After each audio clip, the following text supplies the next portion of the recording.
Hi Chrissy, I'm back. Oh, I meant to talk to you last night, but John wanted to chat and we had a couple of glasses and it just got too late and I wasn't in any fit state to do it. So it's now. I've taken John off to the airport. He'll catch the plane this afternoon and I put the outfit on so we could have our last little chat together. I hope you're out there.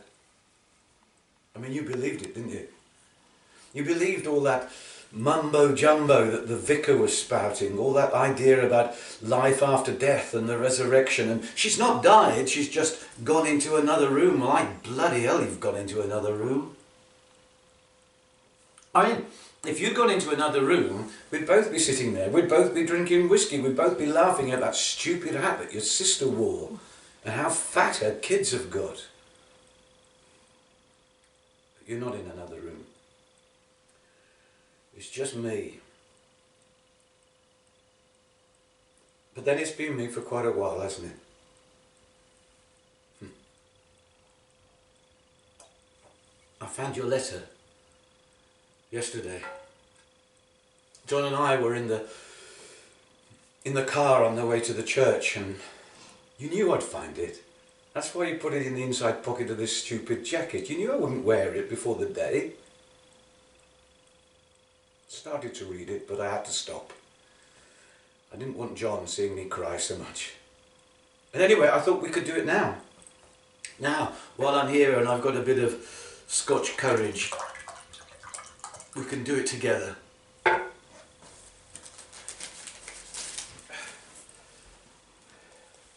Cheers, my darling.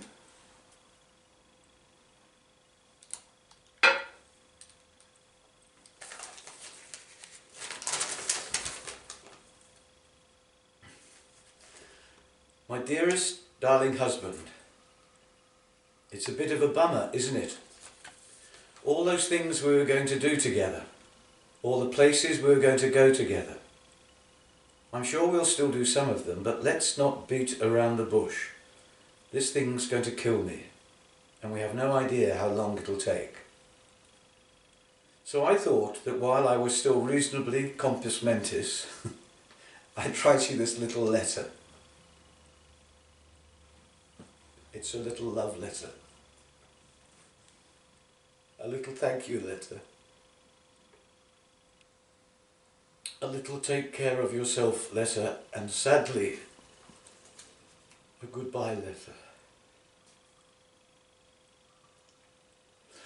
We've had more than 40 wonderful years together, the three of us, and I wouldn't change any of it, except this last bit. And we'll get through this together, I promise, my darling. It's a strange and wonderful thought, isn't it? We've had John almost as long as we've had each other. And you have been the best husband, lover, father and friend in the whole world. It's been a fabulous adventure having you and John in my heart for so long. An adventure I don't want to forget, but I know that I will. I'm not going to list all the happy and loving moments that I cherish. I know you won't need reminding of them, and I know how much you used to hate all those tedious round robin letters people send at Christmas time, thinking you're actually interested in what they do for the rest of the year. And so I'll keep it short. See if you recognise it. The words of your beloved Mr. Shakespeare. Doubt thou the stars are fire. Doubt that the sun doth move. Doubt truth to be a liar.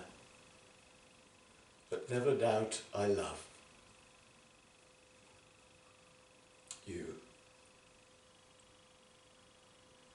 I could have wished for no better companion in this world but you.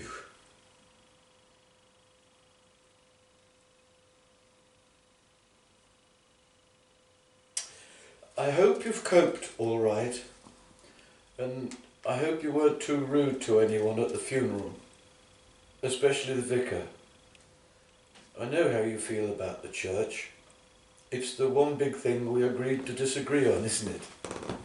Just get the day over and try to live a little again.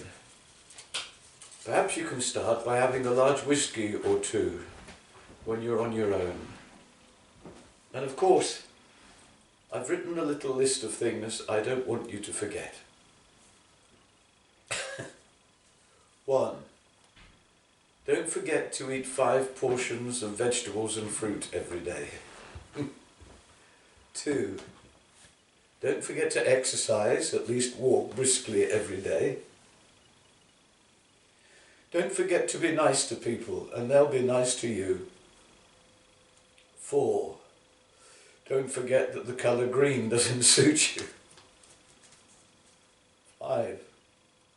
Don't forget Tony Blair. 6. And before I forget, I love you. I love you. For always.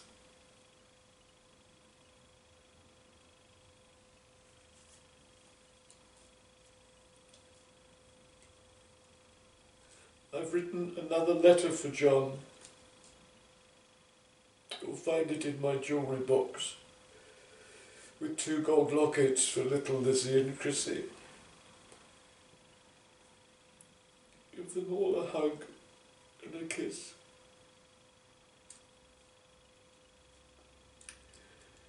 Big hugs and love and kisses forever and ever. Goodbye, my darling. Chrissy.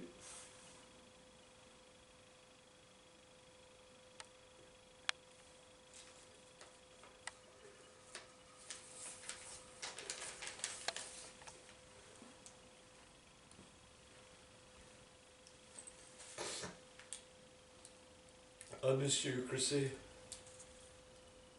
I mean, not just now that you're dead. I've missed you for so long.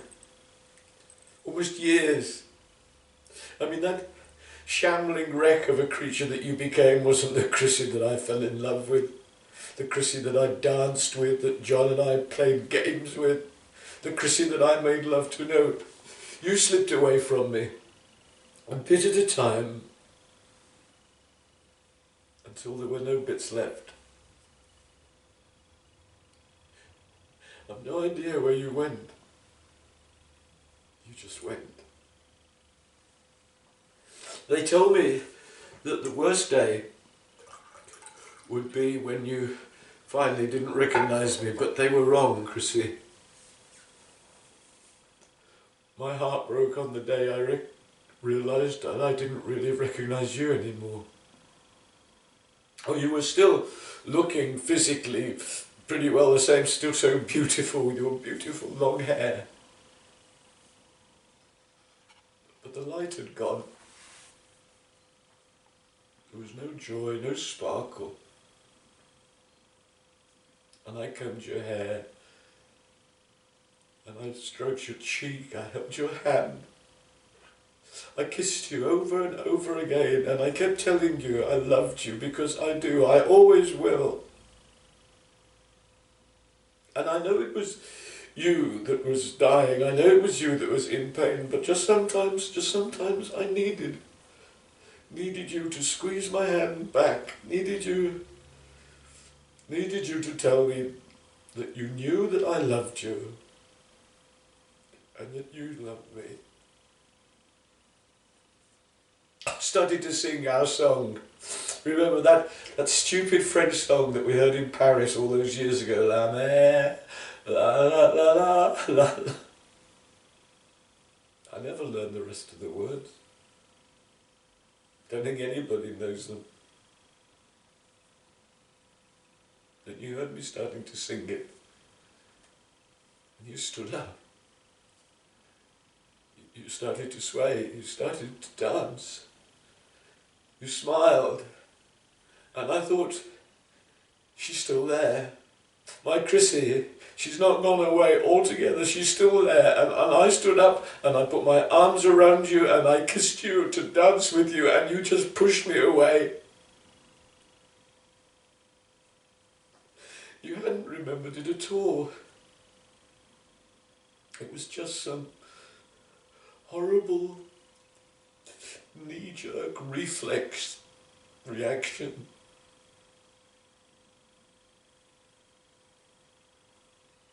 I love you, my darling.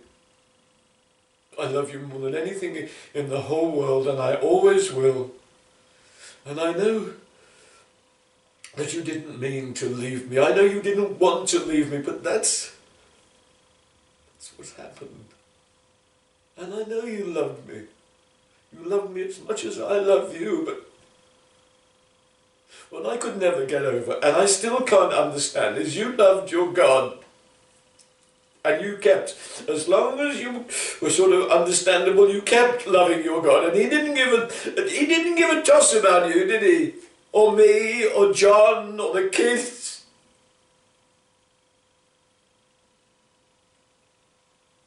No loving God would do that to anybody. I mean, you probably don't want to hear this, but I'm going to have to say it. I can't help it, but I really hope that your God, the Father Almighty in heaven, God the Son and God the Holy Ghost, all the angels and saints in heaven, rot in hell for bloody eternity for what they've done to us.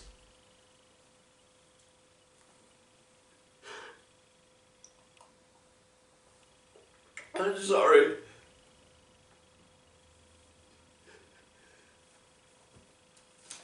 Sweet dreams. I'm going to bed